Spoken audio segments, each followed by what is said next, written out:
What's up, you guys? Marty Schwartz here, GuitarJams.com. Feeling good, ready to teach you a little secret little bluesy trick that I've got for you. Not too hard, but you can add it right into your rhythm playing or your soloing. So we got twice the fun in one little trick. All right, so I got a little blues device. You can use it in soloing or in your rhythm. So twice the fun, double versatile.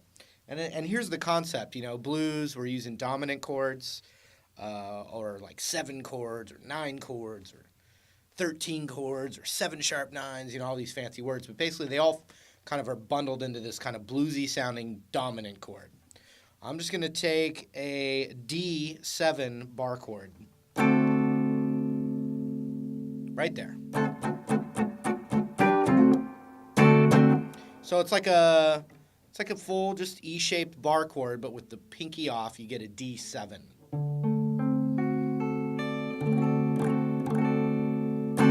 So if you can visualize, anytime there's that chord, there is a device that you can do with finger picking or with a plectrum, and it sounds like this.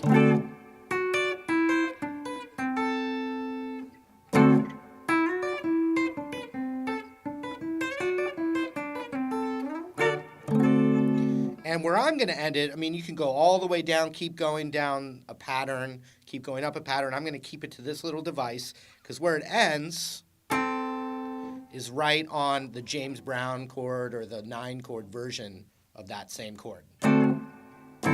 So let's look at those 2 chords real quick. We got that D7 bar chord. And then we've got the D9 chord, which is middle finger on the root, 5th fret of the A string, 2nd fret, and then 5th fret across the G, B, and high E. And so if you look at this first chord right here, here is how we're going to think of it. That can become this. And so I'm just going to use 2 different shapes. The first shape is middle finger on the 11th fret of the G string. And then I'm just going to bar kind of across all 3, G, B, and high E, but with the middle finger down on that G. And the reason, you can't hear that note where my index is right now on the G, but we are hearing the high E on the 10th fret. I like to do the pluckies, but we're not playing the B string at all in this technique.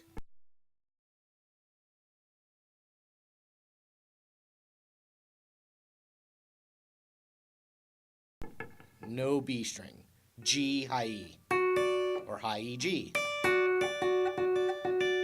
So anytime you have this dominant chord, you can immediately go to this. What I like to do is I like to tuck my pick under my index finger. So I'm picking, boom, tuck. And then I use my thumb and middle finger, so I can do it pretty quick. Ta-da! Fancy. So that, and then the cool thing is if you can get that shape down, the next one is just the same thing, a whole step down. So then you get stuff like where you can go pluck them together or pluck the notes separately or reverse them or going back and sliding.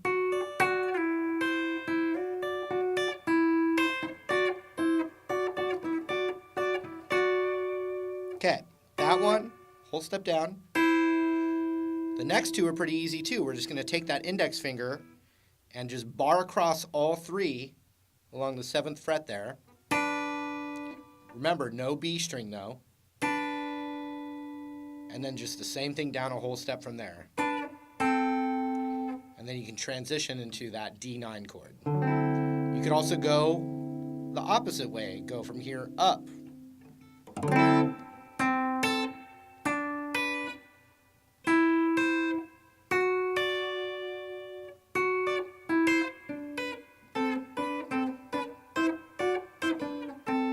And that all can be played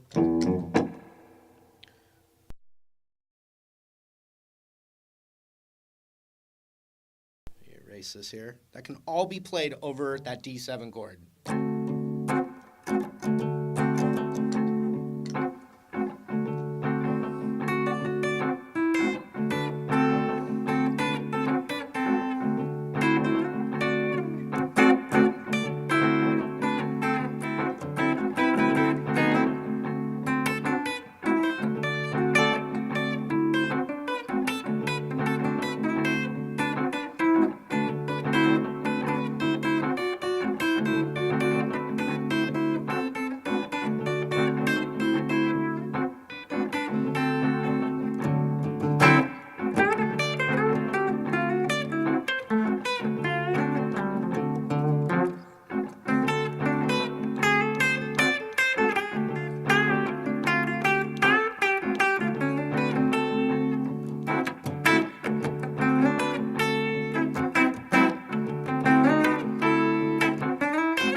So let's say, though, you went to the G7.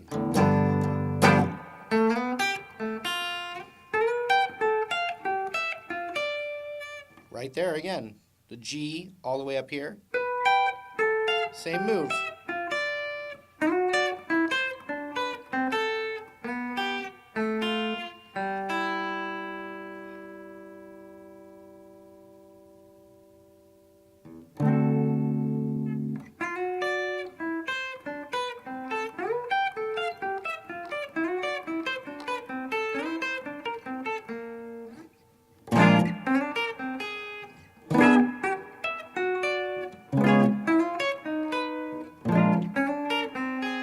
So you can get into the habit of like seeing that bar chord or that dominant bar chord right there and knowing it's there.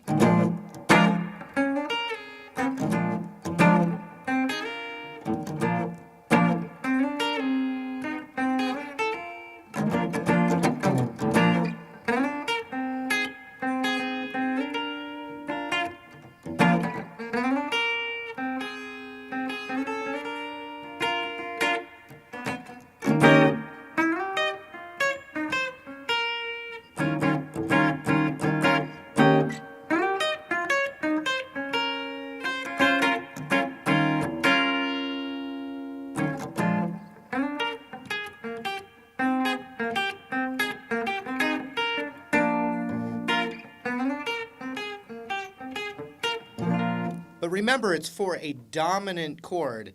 If it was like from a straight major progression, it's going to be a little bit different. And also, if it's what's known as like a major 7 chord, it's going to be different as well. So just keep this in mind. This is the bluesy double stop thing, the technical term, bluesy double stop thing.